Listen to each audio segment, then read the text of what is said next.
નમસ્કાર, CB24 news સાથે હું રેશમા આપનું સ્વાગત કરું છું. અમદાવાદ શહેરના પૂર્વ વિસ્તારમાં દક્ષિણ ઝોનમાં લાંભા વોર્ડમાં ઈસનપુર વિસ્તારમાં મોની હોટેલના ગલીમાં શાક માર્કેટ પાસે આવેલા આંબા તળાવમાં મેગા ડિમોલિશનની કાર્યવાહી કરવામાં આવી રહી છે. રાજ્ય સરકાર અને મ્યુનિસિપલ કોર્પોરેશનની માલિકીના તળાવોમાં ગેરકાયદેસર દબાણ કરીને વસવાટ કરતા લોકોને દૂર કરી તળાવનો કબજો લેવાની કાર્યવાહી મ્યુનિસિપલ કોર્પોરેશન દ્વારા કરવામાં આવી રહી છે. જેના ભાગરૂપે શહેરના પૂર્વ વિસ્તારમાં દક્ષિણ ઝોનમાં લાંભા વોર્ડમાં ઈસનપુર વિસ્તારમાં મોની હોટેલના ગલીમાં શાક માર્કેટ પાસે આવેલા આંબા તળાવમાં મેગા ડિમોલિશનની કાર્યવાહી કરવામાં આવી રહી છે.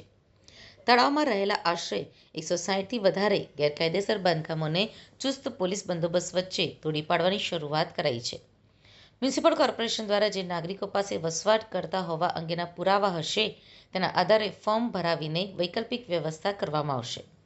મ્યુનિસિપલ કોર્પોરેશનના સૂત્રોના જણાવ્યા મુજબ શહેરમાં વિવિધ વિસ્તારોમાં તળાવોની જગ્યા આવેલી છે, જે જગ્યામાં ગેરકાયદેસર દબાણો થઈ ગયા છે, જેથી દબાણો દૂર કરીને તળાવને ઊંડા કરવામાં આવનાર છે. પૂર્વ વિસ્તારમાં ઈસનપુર મોની હોટલની ગલી પાસે આંબા તળાવ આવેલું છે, જેમાં 160થી વધારે નાના મોટા કાચા પાકા મકાનો બની ગયા હતા અને લોકો વર્ષોથી ત્યાં રહેતા હતા. મ્યુનિસિપલ કોર્પોરેશન દ્વારા તળાવની જગ્યાનો કબજો લેવાને લઈને નોટિસ આપી મકાનો ખાલી કરી દેવા સૂચના આપવામાં આવી હતી. આજે સવારથી મ્યુનિસિપલ કોર્પોરેશનના 5થી વધારે JCB અને હિટાચી મશીનો સાથે દક્ષિણ ઝોનના એસ્ટેટ વિભાગના સ્ટાફ દ્વારા મેગા ડિમોલિશનની શરૂઆત કરાઈ છે. શું નામ તમારું બેન? કમુબેન. કમુબેન, આ આંબા તળાવની જગ્યા છે, તમારા મકાનો તોડવામાં આવે છે. કેટલા વર્ષથી અહીંયા રહેશો છો અને શું તમારી માંગણી છે? અહીંયા 35 વર્ષથી રહીએ છીએ અને 15 વર્ષથી નોટિસો આવે છે, તો અમે અરજી નાખવા જઈએ છીએ. આપણે લાલ દરવાજા, પછી આપણે ગાંધીનગર, ત્યાં અરજી નાખીએ પણ રોકન થઈ જતું હતું 15 વર્ષ લગી. પાજી વખતે ગયા અમે, પણ શી ખબર કે દિવાળી પછી પાડશે, પણ આ વચારે આવીને પાડી ગયા. શું તમે કહેવા માંગશો? હવે તમે મકાન માટેની માંગણી કરી? અમે મકાનની તો માંગણી કરી કે અમને ઘર આપો તો અમે ખાલી કરીને તમને જગ્યા આપી દઈએ. શું કીધું હતું કોર્પોરેશને? ઈ કશું ખબર નહીં, હું પછી જવાબ નહીં આલ્યો અમને.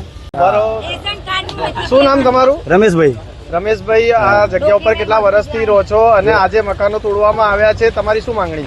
અમે મકાન સાથે સાહેબ મકાનમાં આપો, અમને તોડી નાખો તો અમે વૈકલ્પિક જગ્યા કરી આલો, અમારે રહેવાની વ્યવસ્થા કરી આલો. અહીંયા રહેવાનું તો અમારે 60-70 વર્ષ થઈ જાય, બાપ દાદાની રહેતા હતા પહેલેથી.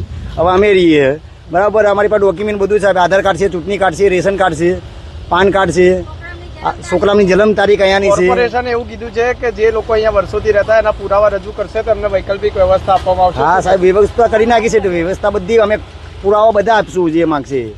હવે ક્યાં જશો? શું કહેશો? હવે તો સાહેબ અમે ક્યાં મકાન વગર હતા સાહેબ, રોડ પર જ રખીએ છીએ અમે. ક્યાં જશું? અહીંયા અહીંયા પડી જશું. ક્યાં જશું? ત્યાં લગીને અમારે મકાન નહીં આવે ત્યાં સાહેબ અહીંયા જ પડી જશું અમે. ક્યાં જશું અત્યારે? ઈસનપુર અને નારોલ પોલીસના ચુસ્ત બંદોબસ્ત વચ્ચે મેગા ડિમોલિશનની શરૂઆત કરાઈ છે. કોર્પોરેશન દ્વારા તમામ મકાનોને ખાલી કરાવી દેવામાં આવ્યા છે. 147 જેટલા કાચા પાકા મકાનો છે અને 14 કોમર્શિયલ આવેલા છે.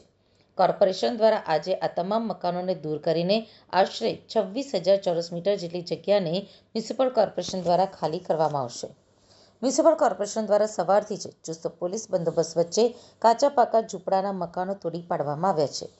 મેડિકલ ટીમ અને ફાયરની ટીમ પણ સ્થળ ઉપર રાખવામાં આવી છે. જે લોકોને વૈકલ્પિક વ્યવસ્થા જોઈતી હોય તેઓને મ્યુનિસિપલ કોર્પોરેશન દ્વારા નજીકના રેન બસેરામાં આશરો આપવા માટેની પણ વ્યવસ્થા કરાઈ છે. વર્ષોથી વસવાટ કરતા નાગરિકો પોતાના પુરાવા આપશે, તેમને કોર્પોરેશન દ્વારા વૈકલ્પિક વ્યવસ્થાના મકાનો ફાળવી અને ફોર્મ ભરાવીને તેની માટે પ્રક્રિયા પણ કરવામાં આવશે.